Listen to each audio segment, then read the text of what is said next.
स्वागत है फ्रेंड्स आप सभी का Vijay Singh study group channel में।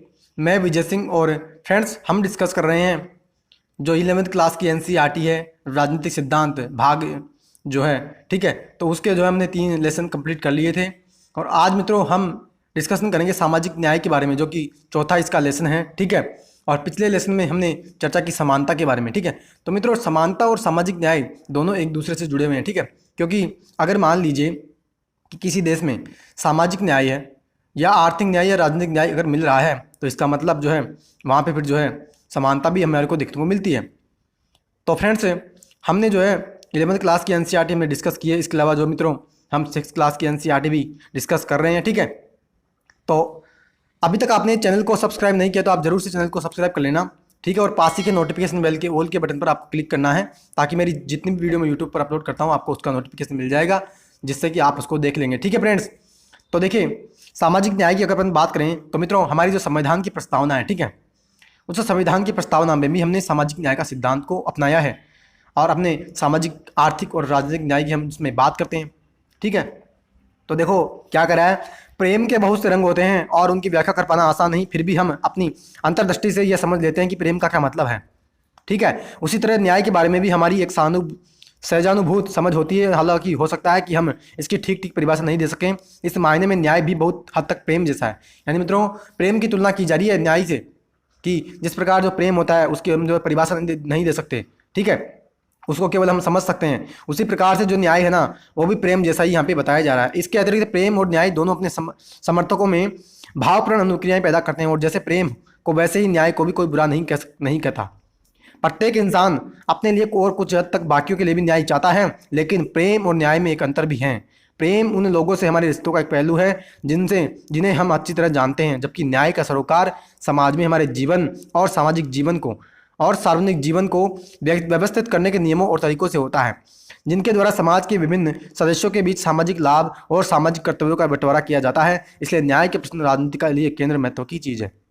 क्या कह रहा है फ्रेंड्स, यहाँ तुलना की जा रही है न्याय की प्रेम से कि प्रेम को जिस प्रकार हम समझ सकते हैं उसी प्रकार जो है हम न्याय को भी समझ सकते हैं, ठीक है। जिस प्रकार से प्रेम को कोई जो है बुरा नहीं कहता वैसे ही न्याय को भी हम बुरा नहीं कहते। और प्रत्येक जो इंसान है ना वो अपने लिए क्या चाहता है, अपने लिए न्याय चाहता है कि मेरे को जो है सामाजिक आर्थिक और राजनीतिक न्याय मिले, ठीक है। और आगे ये कहता है कि प्रेम और न्याय में अंतर भी है। कैसे कि प्रेम को जो है यानी प्रेम जो है हमारे रिश्तों का एक पहलू है, हम उसको अच्छी तरह जानते हैं, जबकि न्याय जो है ना उसका सरोकार यानी न्याय का संबंध किससे है कि न्याय का संबंध समाज में हमारे जीवन और सार्वजनिक जीवन को व्यवस्थित करने वाले नियमों से, ठीक है।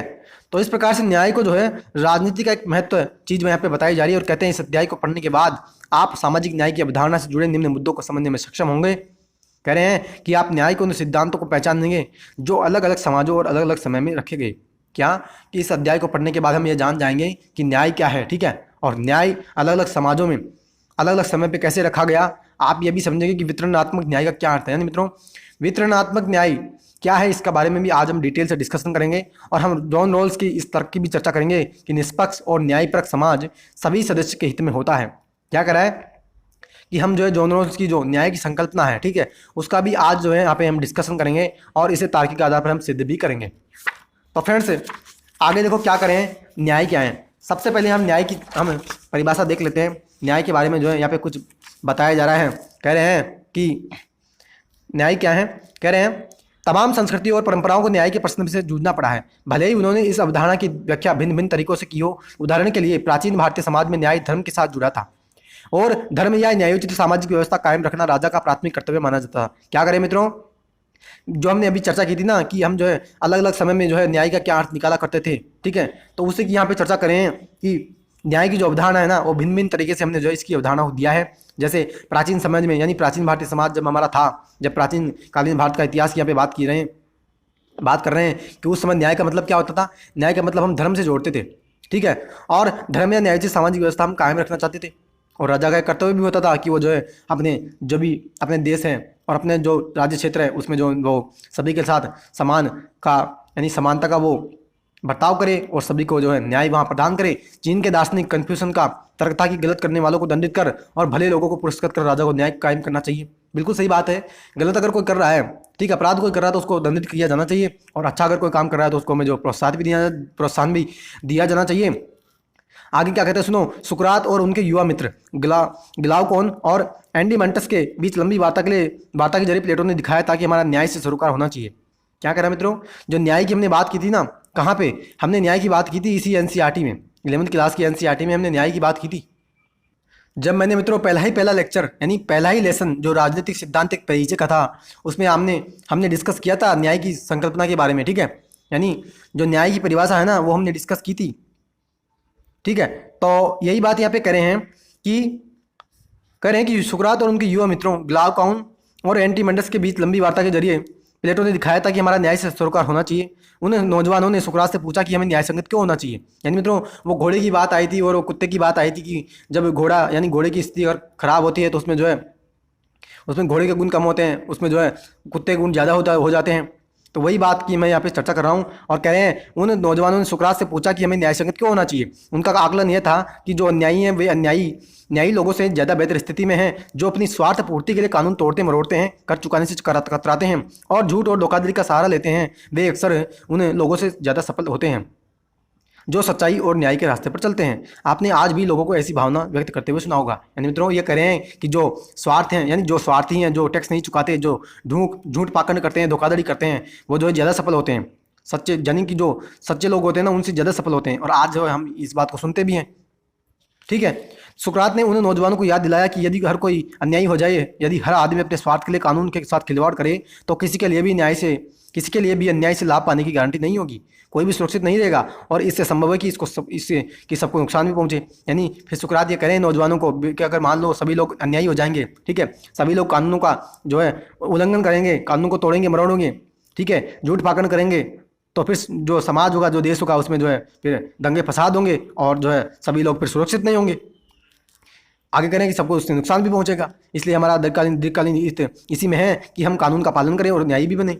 सुकरात ने स्पष्ट किया कि हमें न्याय के अर्थ को स्पष्ट रूप से समझने की जरूरत है, ताकि हम यह भी देख सकें कि न्याय संगत होना क्यों महत्वपूर्ण है। उन्होंने बताया कि न्याय का मतलब सिर्फ यह नहीं होता कि हम अपने मित्रों का भला करें और दुश्मनों का नुकसान करें। मित्रों यह बात हमारी उस समय भी आई थी कि क्या हमें मित्रों का भला करना चाहिए तो हमारा वो न्याय हुआ, और दुश्मनों का हम नुकसान कर रहे हैं तो हमारा क्या न्याय हुआ। और यह अपने हितों के पीछे लगे। न्याय में तमाम लोगों की भलाई निहित रहती है। जैसे एक डॉक्टर अपने सभी मरीजों की भलाई की चिंता करता है, उसी तरह न्याय संगत शासक या सरकार को भी जनता की भलाई के लिए चिंता करनी होगी। जनता की भलाई की सुनिश्चितता में हर व्यक्ति को उसका वाजिब हिस्सा देना शामिल है। यानी मित्रों न्याय की यहाँ पे बात की जा रही है कि न्याय का मतलब ये नहीं है कि हमने क्या किया, अच्छे लोगों के साथ हमने अच्छा व्यवहार किया, बुरे लोगों के साथ हमने बुरा व्यवहार किया, ऐसा नहीं। सभी के साथ जो है एक समान परिस्थिति में हमें सभी के साथ समान व्यवहार करना है। ठीक है, और आगे कहते हैं कि एक राजा हो या एक सरकार, उसको सब जो है जनता की भलाई के लिए काम करना चाहिए। तभी जो है हम एक न्याय की जो संकल्पना है वो हमें पूर्ण कर सकते हैं। और एक जो लोक कल्याणकारी राज्य की जो स्थापना की बात हम करते हैं, तो वो भी फिर वहाँ पे जाकर के हमारे लोक कल्याणकारी राज्य की हम स्थापना करते हैं। आगे देखो क्या करें, वे कहते हैं कि अन्याय करना स्वाभाविक रूप से अच्छा है और दुष्टता झेलना बुरा, लेकिन यह भी कि भलाई की तुलना में दुष्टता बड़ी है। और इसलिए जब लोग अन्याय करने और झेलने दोनों का अनुभव प्राप्त करते हैं, जब वे किसी एक से बचने और दूसरे को पाने में सफल नहीं होते, तब वे सोचते हैं कि दोनों में से कुछ भी न होने के लिए आपस में समझौता करना बेहतर होता। यहाँ से कानून और आपसी प्रसंविधाएँ बनती है, और जो कुछ कानून के द्वारा किया जाता है उसे ही कानून सम्मत और न्यायोचित कहा जाता है। यानी मित्रों सुकरात से यहाँ बात की जा रही है, सुकरात से ग्लाउकोन द रिपब्लिक में, यानी कि ये बात निकल कर आ रही है कि क्या अन्याय करना अच्छा है और दुष्टता झेलना बुरा है।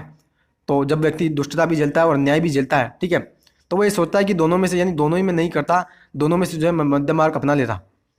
आगे देखो क्या करा है, यह विचार कि न्याय में हर व्यक्ति को उसका वाजिब हिस्सा देना शामिल है, आज भी न्याय की हमारी समझ का महत्वपूर्ण अंग बना हुआ है। यानी मित्रों न्याय की हमारी समझ का जो महत्वपूर्ण अंग बना हुआ है न्याय।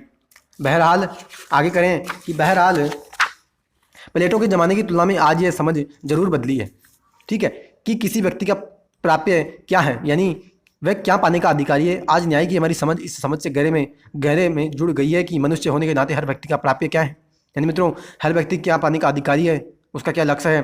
तो जो न्याय की संकल्पना है ना, वो न्याय की संकल्पना आज वर्तमान में बदली है। न्याय की जो सोच है उसके बारे में भी लोगों में बदलाव आया है। आगे देखो क्या करें, जर्मन दार्शनिक इमैनुएल कांट के अनुसार हर मनुष्य की गरिमा होती है। बिल्कुल सही है, हर मनुष्य का अपना स्वाभिमान है, गरिमा है, उसको गरिमापूर्ण जीवन जीने का अधिकार है।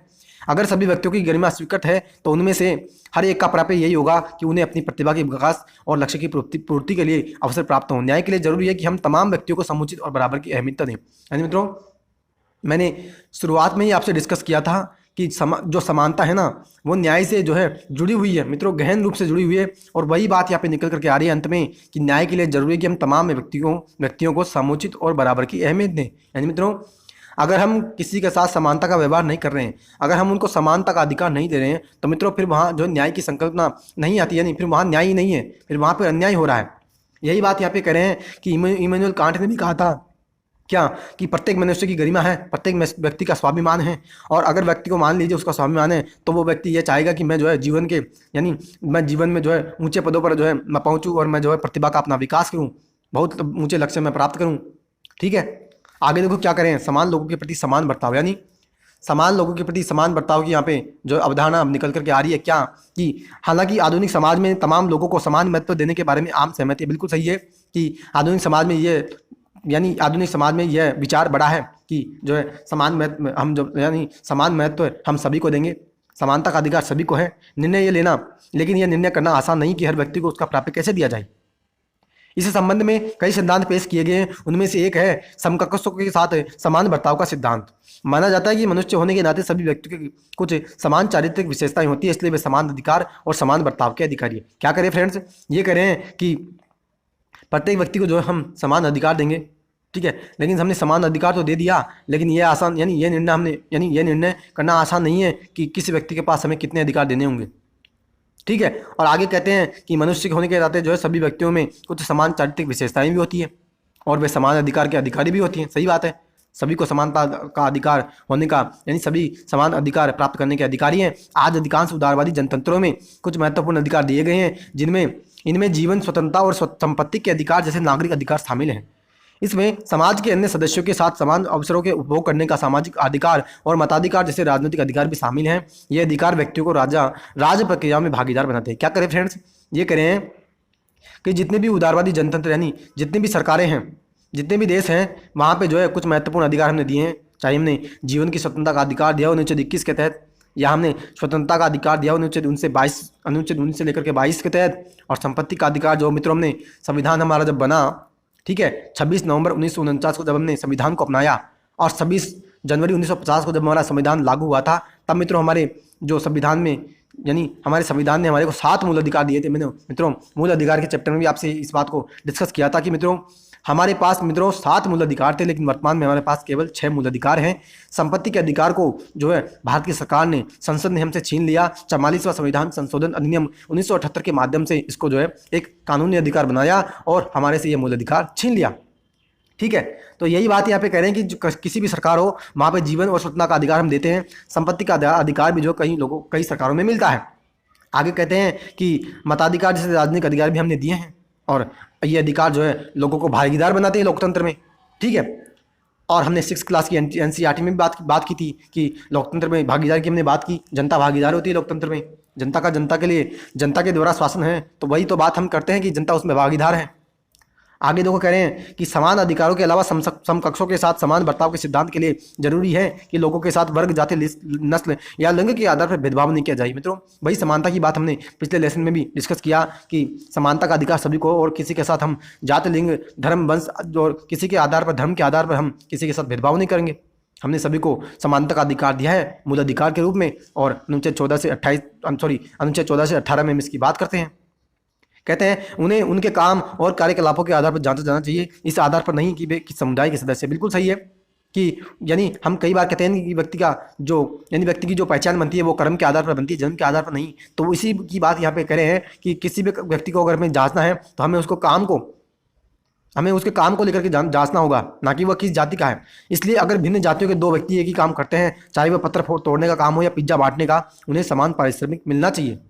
यदि किसी काम के लिए एक व्यक्ति को 100 रुपये और दूसरे व्यक्ति को 75 रुपये सिर्फ इसलिए मिलते कि क्योंकि वे भिन्न जातियों के हैं, तो यह अनुचित और अन्यायपूर्ण है। इसी तरह यदि स्कूल में पुरुष शिक्षक को महिला शिक्षक से ज़्यादा वेतन मिलता है, तो यह फर्क भी नाजायज और गलत होगा। बिल्कुल मित्रों सही बात कही जा रही है, और यहाँ पे समानता की भी बात उभर करके आती है और न्याय की बात भी उभर करके आती है। क्या कि अगर मान लो हमने जो है एक ही जाति के 2 व्यक्ति हैं, ठीक है, और एक जाति के 2 व्यक्ति हैं, लेकिन उनको जो है अलग अलग वेतन मिल रहा है, ठीक है। किसी काम के लिए एक व्यक्ति को 100 रुपये और दूसरे व्यक्ति को 75, क्योंकि वे अलग अलग जातियों के हैं, ठीक है।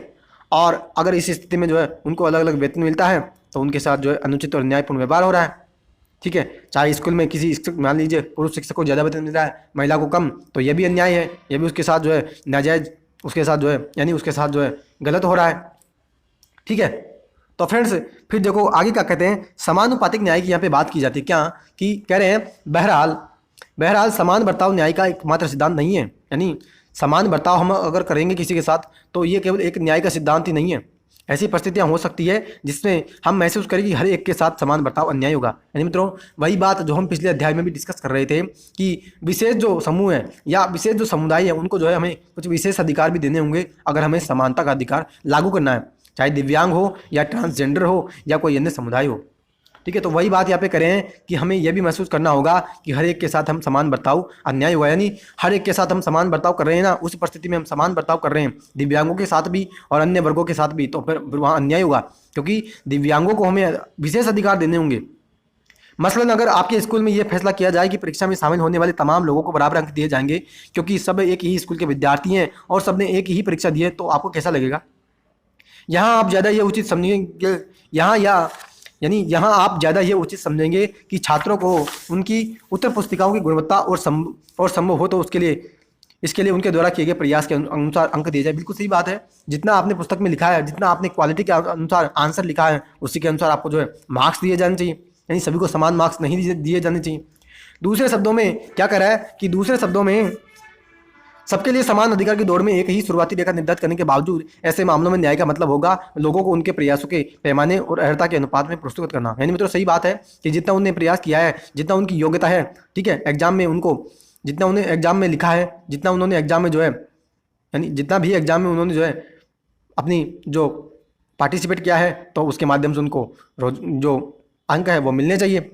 अधिकांश लोग सहमत होंगे, सही है, कि यूं तो लोगों को समान काम का समान दाम मिलना चाहिए, लेकिन किसी काम के लिए वांछित मेहनत, कौशल, संभावित खतरे आदि कारकों को ध्यान में रखते हुए अलग अलग काम के लिए अलग अलग पारिश्रमिक का निर्धारण उचित और न्यायसंगत होगा। बिल्कुल सही बात है मित्रों कि अगर मान लीजिए अलग अलग किसी में व्यक्ति यानी अलग अलग व्यक्तियों में अलग अलग स्किल है, ठीक है, अलग अलग वो मेहनत करते हैं और संभावित उनका खतरा भी अलग अलग है, तो उसके आधार पर जो हम उनको वेतन देंगे तो बिल्कुल वो जो वेतन अलग अलग अपन दे रहे हैं तो बिल्कुल वो उचित और न्यायसंगत भी है, ठीक है, क्योंकि वो अलग अलग क्षेत्र में काम भी करें, उनकी योग्यताएं अलग हैं, तो उनकी योग्यताओं के अनुसार हम वेतन उनको दे रहे हैं। तो फिर वो आप वहाँ पे ये नहीं कर सकते कि जो है यहाँ पे अन्याय हो रहा है। अगर हम इन मानदंडों का इस्तेमाल करें तो हम पाएंगे कि हमारे समाज में कुछ कामगार तबकों को ऐसे कारकों के मद्देनजर निर्धारित पारिश्रमिक नहीं मिलता। उदाहरण के लिए खनिकों, कुशल कारीगरों अथवा पुलिसकर्मियों जैसे कभी कभी खतरनाक लेकिन सामाजिक रूप से उपयोगी पेशों में लगे लोगों को सदैव पारिश्रमिक नहीं मिलता जो समाज में कुछ अन्य लोगों को होने वाली कमाई की तुलना में न्यायोचित हो। समाज में न्याय के लिए समान बर्ताव के सिद्धांत का समानुपातिकता के सिद्धांत के साथ संतुलन बिठाने की जरूरत है। क्या कह रहा है मित्रों? ये कह रहा है कि कई बार हमें ऐसा देखते हैं कि खनिक होते हैं या कुशल कारीगर होते हैं या कभी कभी खतरनाक काम करने वाले जो व्यक्ति होते हैं, ठीक है, उनको जो सदैव एक से एक जैसा पारिश्रमिक नहीं मिलता या उतना भी पारिश्रमिक नहीं मिलता जितना उनको चाहिए, ठीक है। तो कह रहा है कि जो हमारे समाज में जो समान न्याय की जो संकल्पना है उसको जो है हमें समानुपातिकता के सिद्धांत के साथ संतुलन बिठाना होगा। और आगे क्या कह रहा है देखो, विशेष ज़रूरतों का विशेष ख्याल, यानी विशेष ज़रूरतों का विशेष ख्याल की यहाँ पे बात आएगी। कह रहे हैं कि न्याय के जिस तीसरे सिद्धांत को हम समाज के लिए मान्य करते हैं वह पारिश्रमिक या कर्तव्यों का वितरण करते समय लोगों की विशेष ज़रूरतों का ख्याल रखने का सिद्धांत है।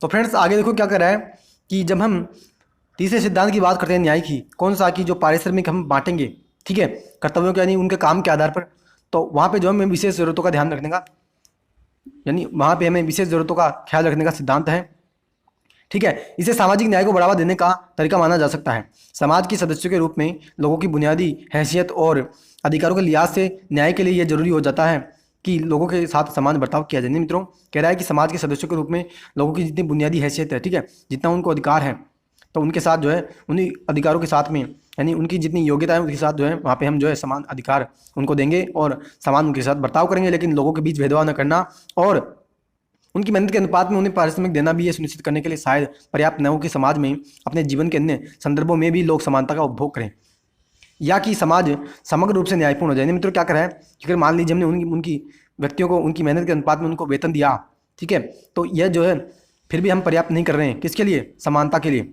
और लोगों की विशेष जरूरतों को ध्यान में रखने का सिद्धांत समान बर्ताव के सिद्धांत को अनिवार्यता खंडित नहीं बल्कि इसका विस्तार ही करता है, क्योंकि समकक्षों के समान बर्ताव के सिद्धांत में यह अंतर्निहित है कि जो लोग कुछ महत्वपूर्ण संदर्भों में समान नहीं है उनके साथ भिन्न रंग से बर्ताव किया जाए। मतलब मित्रों यह कहना चाह रहा है कि विशेष जरूरतों का जो सिद्धांत नहीं कि जो विशेष लोग हैं, ठीक है, तो उनके साथ जो हम विशेष ज़रूरतें उनको देंगे, तो जो विशेष ज़रूरतें हम उनको देंगे ना, तो जो हमारा समान बर्ताव का सिद्धांत है ना वो उसका खंडन नहीं हुआ, बल्कि वो समान बर्ताव का जो सिद्धांत है ना कि हम सभी के साथ समान व्यवहार करेंगे, तो वो सिद्धांत जो है बल्कि उसका विस्तार ही होगा।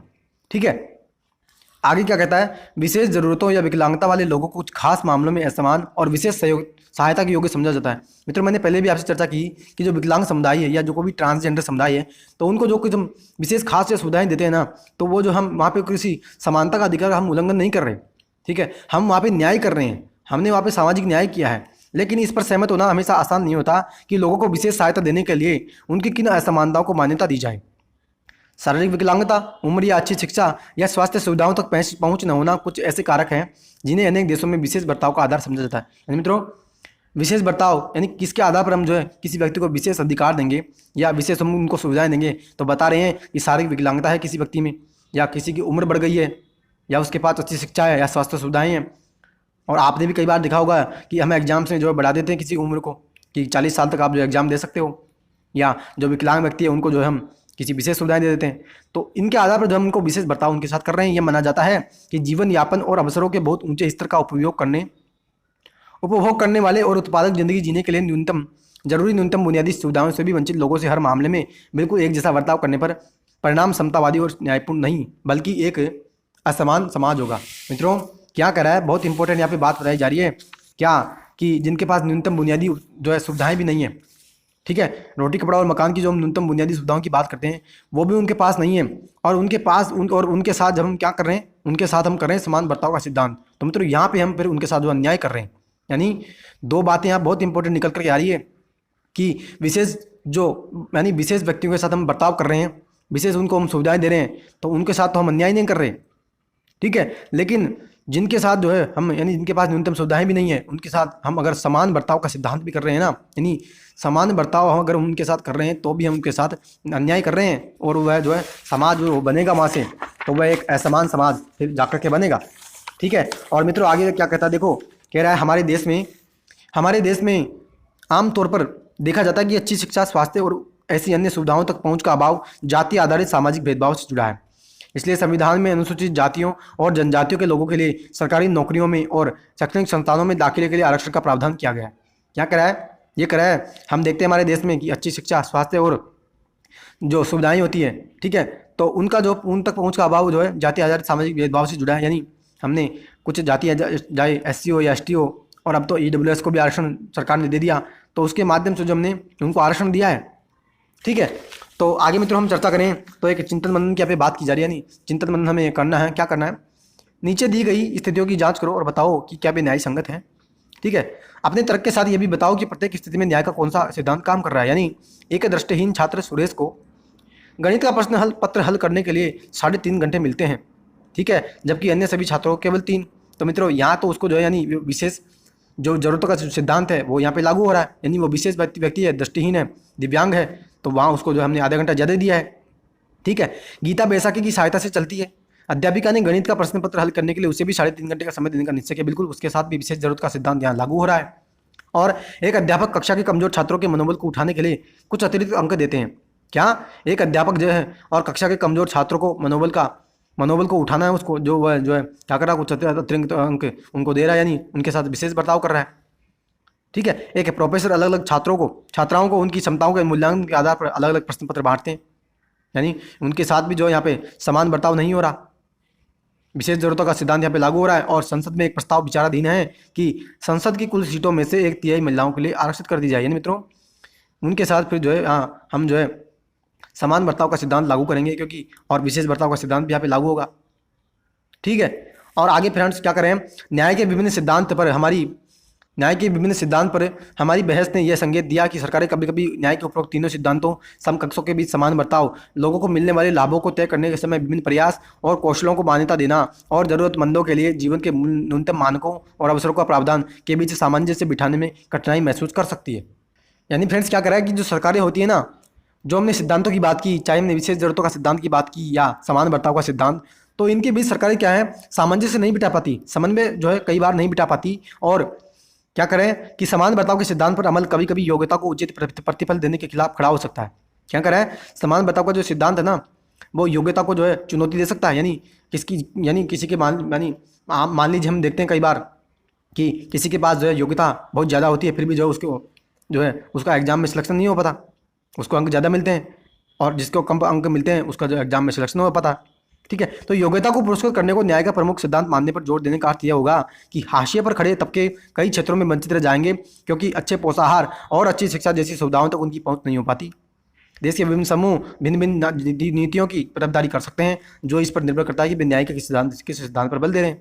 यानी मित्रों क्या करें, ये करें कि योग्यता को जो पुरस्कृत करने वाले जो न्याय का प्रमुख सिद्धांत है ना, ठीक है, तो वो सिद्धांत पर हमें जोर देना होगा कि हाशिए पर जो व्यक्ति खड़े हैं, ठीक है, जो समाज की मुख्य धारा में शामिल नहीं है, दबे कुचले जो वर्ग हैं वो वंचित रह जाते हैं। ठीक है, इस कारण जो हमें उसको फिर कुछ विशेष सुविधाएं देनी पड़ती है।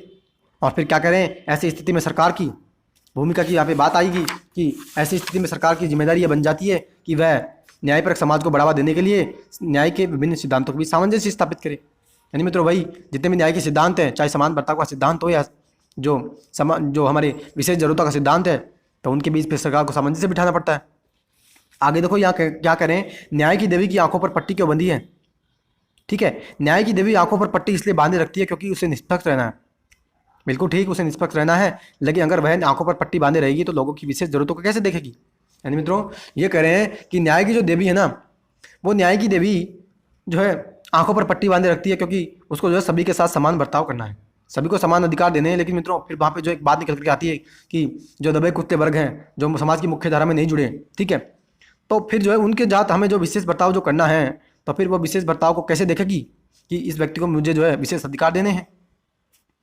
ठीक है, आगे हम फ्रेंड्स अब हम चर्चा करें तो हम चर्चा करने वाले हैं न्यायपूर्ण बंटवारे की। यानी जो न्यायपूर्ण बंटवारे की हम बात करते हैं कि न्यायपूर्ण बंटवारा हम कैसे करेंगे, तो देखो क्या करें, समाज में सामाजिक न्याय पाने के लिए सरकारों को यह सुनिश्चित करना होता है कि कानून और नीतियाँ सभी व्यक्तियों पर निष्पक्ष रूप से लागू हो। क्या करें कि सामाजिक न्याय अगर समाज में हमें न्याय को सुनिश्चित करना है तो हम क्या करेंगे कि जितने भी कानून हैं, जितनी भी नीतियाँ हम बनाते हैं, जितनी भी योजनाएं हम लेकर के आते हैं, उनका जो है सभी को समान रूप से लाभ मिले, सभी पर समान रूप से वो लागू हो। लेकिन इतना ही काफ़ी नहीं है और इससे कुछ ज़्यादा करने की आवश्यकता होती है। सामाजिक न्याय का सरोकार वस्तुओं और सेवाओं के न्यायोचित वितरण से भी है, चाहे राष्ट्रों के बीच वितरण का मामला हो या किसी समाज के अंदर विभिन्न समूहों और व्यक्तियों के बीच का।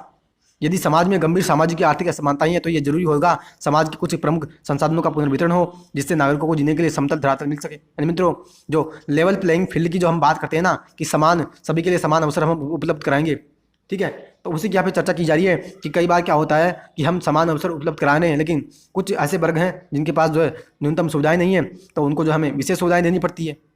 ठीक है, तो उसी परिस्थिति में जो समानता का जो अधिकार है, ठीक है, तो वो समान जो हम सामाजिक न्याय की हम बात करते हैं, तो फिर हम जो उनको जब विशेष सुविधाएं देते हैं तो फिर हम जाकर के वहाँ पे सामाजिक न्याय की हम बात करते हैं, यानी वहाँ पर हम जो है सामाजिक न्याय कर रहे हैं।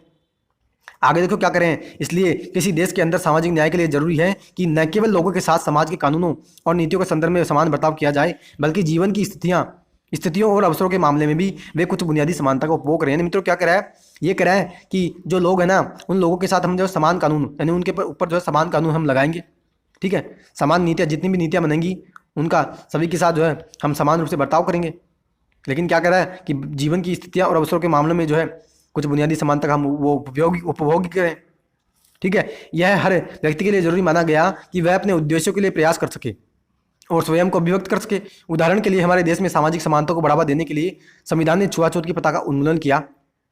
ठीक है, यानी अनुच्छेद 17 की यहाँ पे बात की जा रही है कि अनुच्छेद 17 के माध्यम से हमने अस्पृश्यता का अंत किया, छुआछूत की हमने अंत किया और यह सुनिश्चित किया कि निचली कही जाने वाली जातियों के लोगों को मंदिर में प्रवेश, नौकरी और पानी जैसी बुनियादी जरूरतों से न रोका जा सके। ठीक है, विभिन्न राज्य सरकारों ने जमीन जैसे महत्वपूर्ण संसाधन के अधिक न्यायपूर्ण वितरण के लिए भूमि सुधार कानून लागू किए। मित्रों वही बात आ रही है कि 9वीं अनुसूची की फिर यहाँ पे बात निकल करके आती है और अनुच्छेद 17 की यहाँ पे बात निकल करके आ रही है क्या कि हमने क्या किया, सामाजिक समानता को बढ़ावा देने के लिए। और मित्रों जो मैंने बात की थी शुरुआत में किसकी, कि न्याय और समानता एक दूसरे से जुड़े हुए हैं, तो वही बात यहाँ पे निकल कर आ रही है कि हमने क्या किया, समानता को बढ़ावा देने के लिए क्या किया, हमने ये किया कि हमने जो है समानता को बढ़ावा देने के लिए छुआछूत का हमने अंत किया। हमने जो सभी लोगों को मंदिर में प्रवेश का अधिकार दिया। हमने सभी यानी किसी भी नौकरी में कोई भी व्यक्ति जा सकता है। और हमने जो है सभी में यानी भूमि सुधार कानून भी हम लेकर के आए नवी अनुसूची के माध्यम से, ठीक है। और हमने जो है सभी के लिए भूमि का समान वितरण भी किया। आगे देखो क्या करें, समाज में न्याय की स्थापना से जुड़े कुछ सवाल सामने खड़े हैं। कौन कौन से सवाल खड़े हैं, क्या संसाधनों का वितरण और शिक्षा और नौकरियां तक समान पहुंच सुनिश्चित की जाए, या और यदि हाँ तो कैसे। यानी मित्रों क्या करें, न्याय की स्थापना के लिए हम हमारे समझ जो कुछ सवाल भी हैं कि क्या संसाधनों का वितरण जो होगा हम जो है समान रूप से करेंगे, और क्या करा है आगे कहता है ऐसे मामलों में मतभिन्नता समाज में उग्र भावावेश पैदा करती है और कभी कभी हिंसा भी भड़का देती है। लोग मानते हैं कि यानी लोग मानने लगते हैं कि उनके और उनके परिवारों का भविष्य दांव पर लग जाएगा। हमें क्रोध और हिंसा के ऐसे भी मामले याद हैं जो कभी हमारे देश के शैक्षणिक संस्थानों में या सरकारी नौकरियों में सीट आरक्षण के प्रस्ताव में फूटते रहे हैं। यानी मित्रों यहाँ पे भी जाकर के आरक्षण की बात उभर करके आती है कि आरक्षण के मामले में क्या होता है कि कई बार जो है सीटें जो है यानी जो आरक्षण की जो यानी जो हमारी जितने भी शिक्षण संस्थान हैं उसमें जो सीटें हम आरक्षित करते हैं, तो आरक्षण के माध्यम से जब वहाँ पे सीटों पे चयन होता है लोगों का, तो कम अंकों पर जो है कुछ लोगों का चयन हो जाता है और कुछ का ज़्यादा अंकों पर भी नहीं होता, तो फिर वहाँ पर जो है दंगे फसाद होते हैं और आंदोलन होते हैं और जो है वहाँ पे फिर जो है कई प्रकार की समस्याएं हमारे को देखने को मिलती है। कहते हैं बहरहाल राजनीतिक सिद्धांत के विद्यार्थी होने के नाते न्याय के सिद्धांत की अपनी समझदारी के आलोक में हमें ठंडे दिमाग से इन मुद्दों की जांच परख करने में समर्थ होना चाहिए। क्या वंचितों की सहायता की योजनाएं न्याय सिद्धांत की कसौटी पर खरी मानी जा सकती है। अगले खंड में हम सुप्रसिद्ध राजनीतिक दार्शनिक जॉन रॉल्स द्वारा प्रस्तुत न्यायोचित वितरण के सिद्धांत पर चर्चा करेंगे। रॉल्स ने तर्क दिया समाज के न्यूनतम सुविधा प्राप्त सदस्यों को सहायता देने की जरूरत स्वीकार करने के लिए बेशक युक्ति संगत औचित्य हो सकता है। क्या करें फ्रेंड्स, ये करें हैं कि जो जॉन रॉल्स है ना, एक राजनीतिक विचारक है, राजनीतिक दार्शनिक है, उन्होंने न्याय की संकल्पना दी थी। जॉन रॉल्स की न्याय की संकल्पना की हम बात करते हैं तो वो करें हैं कि जिनके पास कम सुविधाएं हैं, ठीक है, न्यूनतम जिनके पास सुविधाएं हैं और उनको जो हम अगर सहायता दे रहे हैं तो बेशक उनको हम जो सहायता दे रहे हैं ना वो युक्ति संगत है, यानी वो उचित है, वो अनुचित नहीं है। ठीक है फ्रेंड्स, तो फ्रेंड्स ये आज हमने चर्चा किया जो हमारा चौथा अध्याय था जो सामाजिक न्याय के बारे में। ठीक है, तो आज का लेक्चर हम यहीं स्टॉप रखते हैं क्योंकि एक लेक्चर में ये कंप्लीट नहीं होगा। ठीक है, और मित्रों आज का लेक्चर आपको कैसा लगा अपनी प्रतिक्रिया आप कमेंट बॉक्स में जरूर दीजिएगा। ठीक है, और मित्रों अगले लेक्चर में हम डिस्कस करेंगे जॉन रॉल्स की न्याय की संकल्पना के बारे में डिटेल से। ठीक है, जो न्याय के बारे में बात करते हैं जॉन रॉल्स बहुत ही अच्छी इनकी संकल्पना है। ठीक है, न्याय के बारे में ये बात करेंगे। तो फ्रेंड्स मेरी जो लक्ष्मीकांत की पॉलिटिक्स क्लासेज हैं वो डिटेल से मैं डिस्कशन वहाँ करा रहा हूँ। ठीक है, और रेगुलरली जो वीडियो जो वो अपलोड होती जा रही है आप उनको जरूर देखिएगा। मित्रों आप विश्वास करने पर मजबूर हो जाओगे कि आसान से आसान भाषा में मैंने आपको इतना डिटेल से वहाँ समझाया, एक एक प्रावधान पर मैंने इतना डिटेल से डिस्कशन किया है कि आप जो है फिर उनको भूल नहीं सकते। ठीक है, और मित्रों सुनने से हमको ज़्यादा याद भी होता है। मैंने कई बार जो है आपको लेक्चर्स में चर्चा किया है कि हमें जो है सुनना चाहिए, लेक्चर्स को सुनने के माध्यम से हमें ज़्यादा याद होता है। ठीक है, तो फ्रेंड्स अब हम मिलेंगे अगले लेक्चर में जॉन रॉल्स की न्याय की संकल्पना के साथ। तब तक के लिए friends have a nice day. जय हिंद, जय भारत, वंदे मातरम।